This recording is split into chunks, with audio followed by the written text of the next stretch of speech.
Достор, мына ушул долбоор 27-синен 4-декабрга чейин Бишкек шаарындагы Дасмия ушу ресторанында болот экен. Ошол жакта бардыгыңыздар барып көрсөңүздөр болот. Ушул долбоордун жүрүшү тууралуу маалымат алуу үчүн конокторду чакырганбыз. Бул долбоордун уюштуруучусу Чыңгыз Исмаилов бүгүн студиябызда. Нурбек Талантбеков, Манас. Кош келдиңиз. Кызыктуу кылып, жакшы суроолор болсо. Ошол жерде. Ушул долбоор тууралуу айтып бериңиздерчи. Сиз ал жактан Манас айтат окшойт. Кудай буйрса. Канчадан канчага чейин айтасыз? Бул иш-чара быйыл биринчи жолу болуп өткөн жок. Быйылкы иш-чара боюнча Чыңгыз Байк өзү хоорап берет, баян куруп бермекчи. Ал эми былтыр дагы 2014-жылы Саякбай атабыздын 120 жылдыгы болуп, Жаакташ деген өрөөндө Кочкор менен Балыкчынын ортосунда. Ошол жерде аян жеринде биринчи рет болуп өткөн. Ал жерде 7 күн күнү түнү тынбастан эч токтобой республикабыздагы баардык аттуу манашчылар катышып, бири токтогон жеринен экинчиси улап, окуянын иретин да узбай, өзү каалаган окуяны айтып отуруп, айтор чыныгы манашчылык демди жумурай журтчулукка таанытып, Манастын демин жарыялаган десек болот да. Быйылдык ошол иш-чара башталып отурат. Ал эми бул долбоордун күйөрмандары быйыл сиздерден кандай өзгөчөлүктөрдү күтсө болот? Биздин өзгөчөлүк бул жакшы шарттар түзүлгөн. Мурун талаада боз үй курсак, эми Дасмия комплексинде болот. Ал жакта 4 боз үй бар. Анан ал жакшы жылуу, ичи бүт уюштурулук жакта каралган, пресс тосуу жери бардыгы жакшы да. Көрүүчүлөр кандай негизде барып ушул манасчылык өнөрүнө күбө боло алышат? Атайын биз маалымат жарыялап атабыз. Азыр телеканалдардан, гезиттерден, сайттардан элдер келип эле каалагандар атайын боз үй болот. Манас айткан ошол жерге кирип эле уга берсе болот да. Кирүү акысызбы? Кирүү акысыз. Албетте акысыз болуш керек да. Манас айтылып атса, бардык каалоочулар, көргүсү келгендер барып ошол жактан угушса болот экен. 7 күн 7 түн болгондо ошондо ушундай 4 боз үй болот экен. 4 боз үйгө канчадан манасчылар отурат?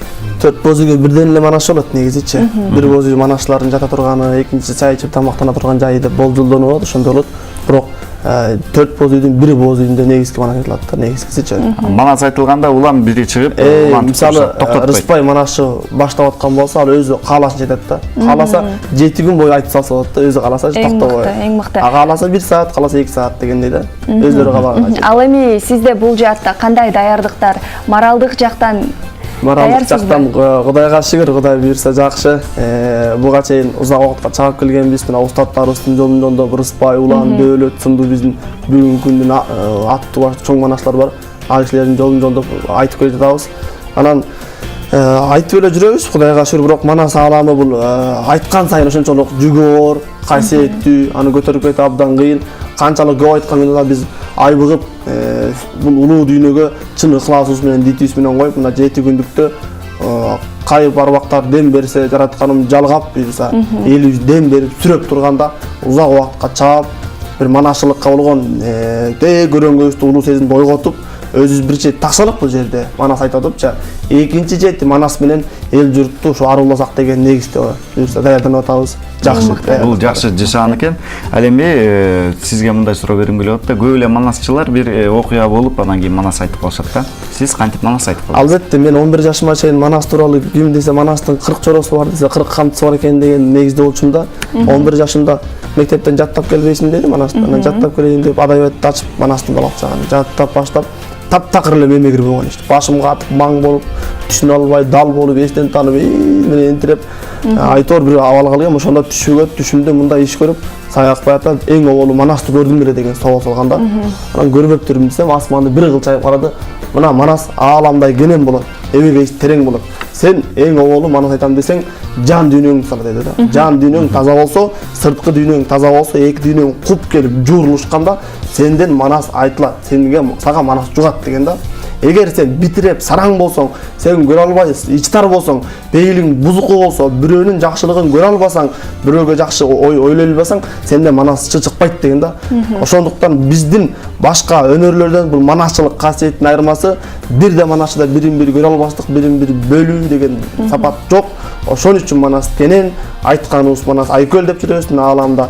айтканыбыз Манасты айкөл болуп, белем болгон сайын Манасыбыз арбып, ошончолук элге журтка алынып айтып келе жатабыз. Туура. Демек сиздин айтууңуз боюнча жөн эле адам манасчы боло албайт турбайбы? Боло Эң албайт. башкысы ушундай өзүң таза адам болушуң керек экен. Албетте, биринчи Кудай тарабынан касиет берилиш керек, экинчи өзүңдүн 100% өмүрүңдү Манаска сайышың керек, канжыгага байлагандай. Үчүнчү, ошол тегерегинде жөн эле аян берди, анан мен мына айтып калдым деп китеп окубай, эч укпай, устат күтпөй айттым деген бул болбогон кеп.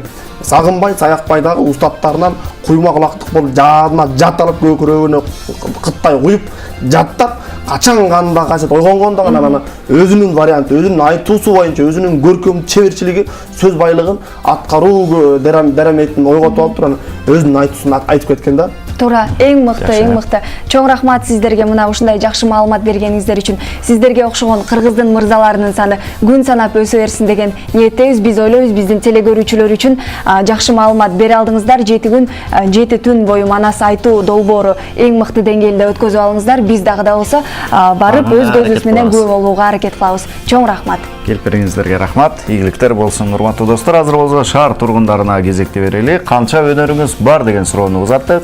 Мекендештердин жооптору кандай болот? Сиздер менен чогуу көрөлү. Андан соң жолугушабыз. Көрүшөбүз.